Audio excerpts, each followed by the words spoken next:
Hey, what's going on, everybody? So from the time I put out the shock therapy install and review video for the Talon, people have been asking what I think of it.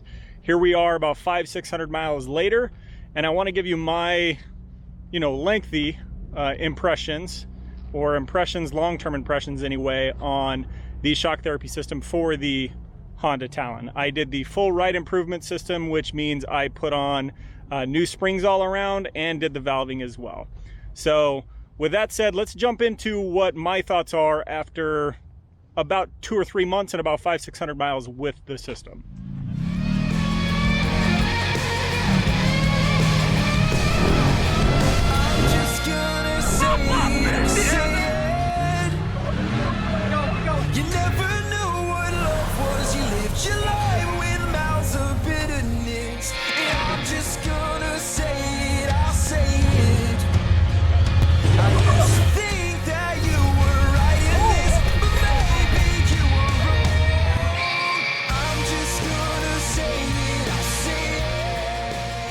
Okay, first and foremost, I want to be clear and make sure you guys understand how we went about getting these systems on our machines. So we approached shock therapy as anyone else would, without letting them know what we were going to do as far as reviews or anything else. We put in an order just like you would.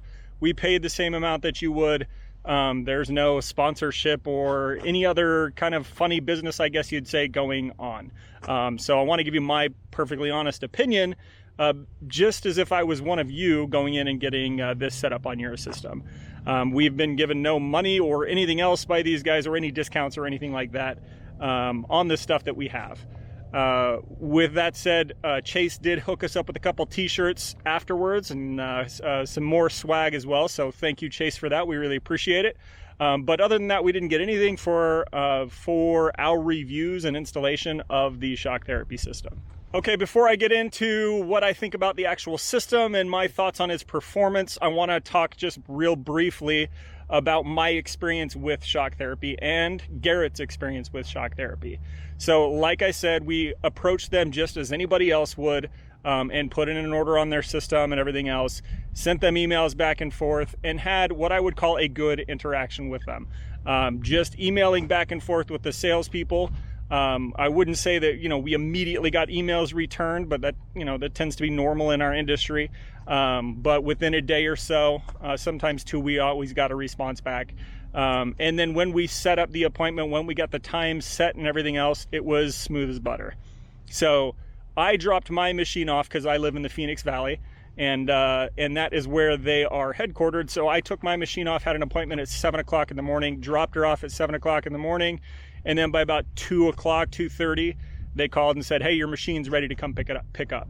So it was simple and easy for me. Garrett went the other route. He had to ship his shocks down there. So he removed them, pulled the springs, left the springs behind, sent his shocks, and then they were returned, revalved, and with the new springs on them. Like I said, though, both were very smooth. It went smooth for me, and then the mailing back and forth for Garrett, all was smooth with his order as well. With mine specifically, there was some follow-up that had to happen. And the reason is I wasn't completely satisfied with the ride when I got it back. And basically a small detail was overlooked, and it changed the way that it performed, or that it rode. That detail was when I received the machine, it had about 18 inches of ground clearance. 17, 18, somewhere around there, which is far too high. And what that means is a ton of the early spring rate was taken out. I don't know if you call it spring rate, whatever you'd call it, but a ton of the early suspension benefits were taken out because the springs were wound down too long. In other words, when I picked it up, the detail that was overlooked is the ground clearance wasn't set up where it was supposed to be set up. That's my experience dropping it off. When you order the system, it's your kind of responsibility to set it up and make sure the ground clearance is where it needs to be when you get it. So the follow-up for me was good. I was able to drop it off and have them take a look at it and figure out what was going on, and it was me dropping it off that helped them figure out exactly what it was. When I got it back, it's a new machine. It really is. So my initial plan was to do a review where I take out somebody that has a stock Honda Talon that has not had the shock therapy treatment done, and compare my machine against their machine side by side. I put out dozens of requests, and you know, basically let everybody know, hey, this is what I'd like to do. And there's plenty of Talon owners here in the area that follow us or know who we are anyway. And I got one response back. And I met Marcus, who's an awesome guy. I met him up in the White Mountains of Arizona, and we want probably a 30-mile ride, 30, 40 miles. And this is before I had the system adjusted. And there wasn't a ton of difference between the two unless you got up to really high speed stuff. And the reason there wasn't, like I said, is because of where these springs were set up, because I was rolling with flipping 18 inches of ground clearance. So now that it is set up properly, it's a different machine. Anyway, I would love to do that type of review where I meet with multiple owners of stock Talons and let them get some feel of my machine. Not too much, obviously, because I don't want to trust my machine in too many hands. But, you know, set them up side by side and ride one side by side and see what the difference is. I'm confident now that my machine rides much more smooth than a smooth Honda Talon. I will say, when I rode Marcus's machine, it was the smoothest Talon that I've ever been in. I've been on multiple demos in stock Talons. I've been on multiple rides in stock Talons that weren't mine. I had mine stock for 600 miles before I put the system on it. So I'm familiar with how it rides, and Marcus's is the best riding I've ridden. But that said, I still am 100% confident that my machine, as it sits right now after the full adjustments from shock therapy, is much more smooth riding. So let's get into the details, I guess, of what I think on it. So first, I'll start with high-speed riding. So for me, high-speed riding, it is, you put this in sport mode and it will stick where it wants to stick, and it will be tight in the corners. It'll take whoops real hard. I didn't get good video anyway. I got in-cab video of going over some whoops, and if I can find it, I'll lace it in right here. But I mean, 45, 50, 55 miles an hour through some good size whoops outside of Sand Hollow, and it eats it up well, just smooth over the top of it. I had no problem keeping up with Garrett's KRX. Maybe he wasn't pushing it as hard as he could, but I didn't feel like I had any problem keeping up with him going through the whoops there at Sand Hollow. So high speed stuff, awesome. Corners, tight corners, like I said, you use it in sport mode and it corners really well. It eats up bumps well and everything else. Low speed, which a lot of people are concerned about with the Honda Talon, is much improved as well. And that improvement came mostly after I had the ride height adjusted properly.